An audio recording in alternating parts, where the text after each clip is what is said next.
Que o seu dia e a sua semana sejam abençoados. Hoje a gente vai mergulhar no material bem interessante que um ouvinte nos enviou, o capítulo 14 do livro Pneumatologia, do Gutierre Siqueira, e o tema, olha, é um daqueles que mexe com todo mundo na caminhada de fé. O fruto do Espírito Santo. Sabe aquelas perguntas que, assim, não calam? Posso fazer isso? É pecado fazer aquilo? Parece que a vida espiritual vira uma lista interminável de regras. A nossa missão aqui é usar as ideias do autor para entender se a gente não está olhando, talvez, para o lado errado do mapa. Vamos tentar desempacotar essa tensão. O ponto de partida do autor é justamente essa nossa, quase uma obsessão com regras, com o pode e não pode. Ele descreve uma cena que eu acho que todo mundo já viveu de pessoas sinceramente preocupadas em não errar, em seguir um código de conduta à risca. Mas a pergunta que fica no ar é: será que a essência da vida cristã é só isso? Um manual de instruções? E aí que o texto já joga uma ideia transformadora no nosso colo, que é a alternativa, a liberdade no espírito. O autor não tira isso da cabeça dele, claro. Ele vai direto em textos bíblicos muito fortes, como aquele de 2 Coríntios que diz: onde está o Espírito do Senhor, aí há liberdade. E no final da própria lista do fruto, em Gálatas, Paulo diz que contra essas coisas, amor, alegria, paz, não há lei. A sacada aqui é genial. Pensa bem. Uma lei, seja ela qual for, não consegue nem forçar nem impedir um caráter que está sendo transformado por dentro. É como se a pessoa desenvolvesse uma bússola interna, sabe? Ah, boa analogia. Ela não precisa mais consultar um manual a cada 5 minutos, porque o norte já está dentro dela. Peraí, vamos parar nesse ponto. O autor cita um teólogo, Yves Congar, com uma frase que, para mim, foi o coração de tudo isso. Ele diz que o cristianismo não é, na sua essência, uma lei ou uma moral, mas uma ontologia de graça. Eu tive que ler de novo. Ontologia de graça. Isso é muito profundo. O que ele quer dizer com isso? Porque soa como algo que muda completamente as regras do jogo. Muda mesmo. Ontologia é o estudo do ser. Então, quando Congar diz que é uma ontologia de graça, ele está dizendo que a fé cristã é, antes de tudo, sobre quem nós nos tornamos pela ação da graça de Deus. E não sobre o que nós fazemos. Exato. O nosso comportamento, a nossa moral, não é a causa da nossa aprovação. É a consequência. É o fruto natural de uma transformação interna.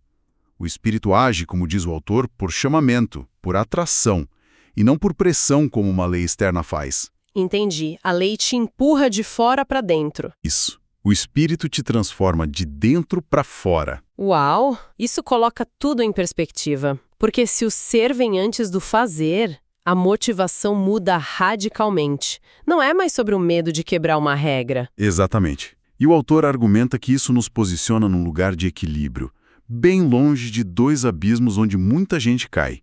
De um lado tem a libertinagem, que é o pessoal que diz: se é pela graça, então posso fazer o que quiser. Certo. E do outro, o legalismo, que é a turma que se agarra desesperadamente às regras externas porque, no fundo, não confia nessa transformação interna. A pessoa guiada pelo Espírito, segundo o texto, evita a imoralidade não porque tem uma placa de proibido na frente, mas porque o seu desejo mais profundo, o seu ser, começa a sentir uma repulsa natural por aquilo que não tem a ver com Deus. É uma questão de identidade, não de obediência cega. Isto faz muito sentido. Mas aí me vem outra questão. Se o foco é essa transformação interna, esse caráter, onde entram as manifestações mais visíveis, mais espetaculares da fé, como os dons espirituais? Porque eles parecem ser muito sobre fazer e sobre poder. Como o autor, que vem de uma tradição pentecostal, conecta essas duas coisas? Essa é a pergunta de $1 milhão.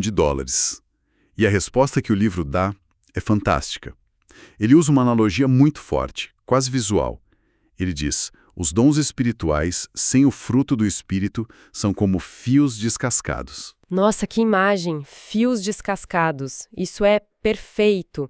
Tem toda a energia ali, todo o potencial, mas sem o isolamento, o revestimento, vira um perigo. Pode dar curto-circuito, pode queimar o aparelho, pode machucar quem encosta. Exatamente. Isso explica muita coisa que a gente vê em algumas comunidades, né? Pessoas com muito poder espiritual aparente, mas que causam divisão, dor. Exato. E o que eu acho mais fascinante é a solução que o autor propõe, que ele diz ser a solução bíblica. Diante dos excessos carismáticos, a resposta não é proibir os dons ou fingir que eles não existem mais. A resposta é buscar mais do fruto do Espírito. Ah, então o caráter é o que dá o equilíbrio? É o caráter, o amor, a paciência, a bondade, que funciona como um isolamento, uma capa protetora que permite que a energia do dom seja usada para o bem, para construir e não para destruir. O caráter santo é o que equilibra o poder espiritual. E ele dá um exemplo prático disso, né? Citando a confusão que estava acontecendo na igreja de Corinto. Sim, e é um exemplo muito no pé no chão. O apóstolo Paulo está lidando com uma igreja cheia de dons, mas também cheia de ego, de disputa, de desordem. E qual o critério que ele coloca acima de tudo? A edificação. O que constrói a comunidade. Isso. O que ajuda o outro a crescer. Ele chega a dizer de forma bem direta que prefere falar 5 palavras que todo mundo entenda do que 10.000 palavras numa língua estranha que ninguém compreende. Por quê? Porque o objetivo não é o show, é o amor. E o amor, que é a primeira faceta do fruto, sempre vai buscar o bem do outro. O fruto guia o uso do dom. Entendi a conexão. Para amarrar essa diferença, o autor cita outro teólogo, Donald G., que diz algo que pode soar até chocante à primeira vista. Ele diz: o propósito divino imediato no Pentecoste era o poder e não a santidade. Como assim? Parece forte, né? Mas a distinção é crucial.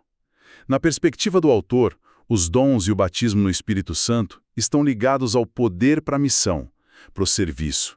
É capacitação para testemunhar, para edificar a igreja. Ok. Já um fruto do Espírito é o resultado da santificação, que é um processo contínuo de formação do caráter à imagem de Cristo. São duas coisas diferentes que deveriam andar juntas, mas não são a mesma coisa. E qual o grande erro, então? O grande erro, alerta o autor, é achar que só ter experiências de poder carismático já é o selo de uma intimidade profunda com Deus. A prova real dessa intimidade se manifesta no caráter, no fruto. Ok, a diferença ficou bem clara.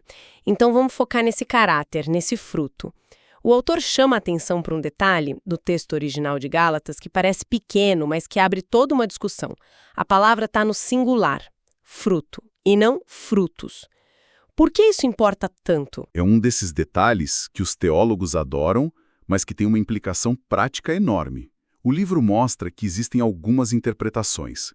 Alguns estudiosos acham que é só um jeito de falar, sem um significado maior.